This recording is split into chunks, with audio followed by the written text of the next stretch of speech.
In a good spray pattern, the paint or material sprayed is completely and evenly distributed onto the surface.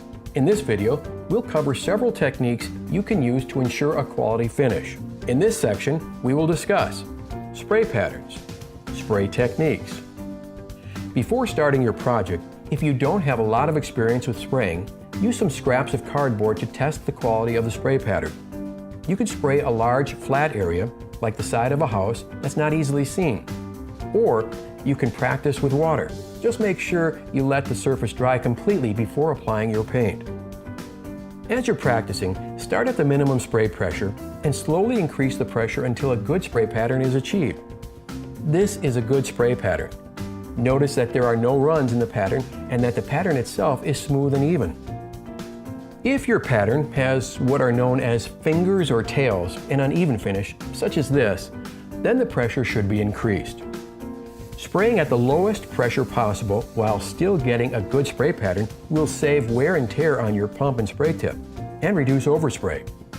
If you're at the maximum pressure setting and the spray pattern is still not suitable, a smaller tip hole size should be used or your material may need to be thinned.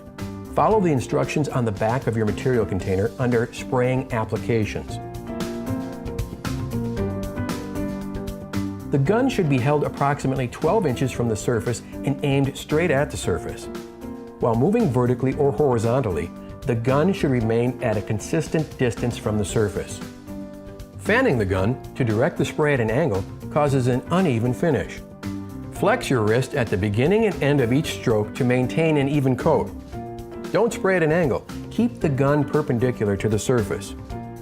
To practice proper gun positioning without spraying, try moving the gun and holding it perpendicular to the surface, only about 2 inches from the wall. Notice how at the beginning and end of each stroke, you'll flex your wrist to keep the gun square to the surface. Move out to 12 inches for additional practice. Work in sections only as far as you can comfortably reach. First, spray the outer edges and cut in any corners. Then, aim the gun at the edge of the previous spray pass so the spray pattern is actually overlapping each pass by 1/2. Trigger the gun after starting each spray pass and release before ending the spray pass. Your arm should be moving when the trigger is pulled and released. This will create a nice fuzzy edge around the entire spray pattern so your next pass will blend into the previous pass. Rotating the guard changes the pattern to either vertical or horizontal orientations. When spraying on broad open surfaces, such as ceilings and bare walls, the outside edges should be sprayed first, then the middle can be sprayed more quickly. For vertical corners, turn your guard so the spray tip is on the top and aim your gun into the corner. Spray along the corner, applying an even amount of material along both sides. Typically when painting, it's best to start at the top and work your way down. Begin by spraying any eaves or the underside of overhangs. The direction you spray is determined by the construction.